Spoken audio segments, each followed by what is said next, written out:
Friends, আমার একটা নতুন ব্লগ নিয়ে চলে এসেছি তোমাদের কাছে। আর আজকে যাচ্ছে একটা বার্থডে সেলিব্রেশনে। কোথায়? ভাইয়ের বার্থডে।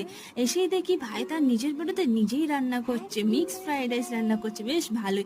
আর চিকেন কষাটা অনেক আগেই হয়ে গেছে, তাই আমি আমার বর একটুখানি চিকেন কষাও খেয়ে নিলাম। তারপরে সুমিতা ভাইয়ের জন্য কেক এনেছিল, সেই কেক কাটিংটা হচ্ছে। তোমরা সুন্দর সুন্দর কেক কাটিং এর ভিডিওগুলো দেখো। আমি চট করে ইন্ট্রো দিয়ে নিই। Hello guys, welcome to my new channel বঙ্কাঞ্চি।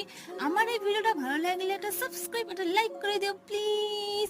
আর এদিকে ভাইয়ের বন্ধুরাও কিন্তু ভাইয়ের জন্য কেক নিয়ে এসেছিল। সব কেক কেটে নিয়ে তারপর মা ভাইকে আশীর্বাদ করছে। তার প্রত্যেক বাঙালির থাকে রিচুয়ালস, এই পায়েসটা হচ্ছে একদম আসল, আর সেটাই মা খাইয়ে দিল। আর তারপরে সবাই ভাইয়ের বন্ধু যতজন এসেছে সবাইকে এক এক করে খেতে পরিশন দিয়ে দিয়েছিল। আর তারপরে আমরা খেতে বসছিলাম। আর আমি অলওয়েজ কলা পাতায় খেতে ভীষণই ভালোবাসি, তাই আজও মিস করিনি, সেটাই খেয়েছি।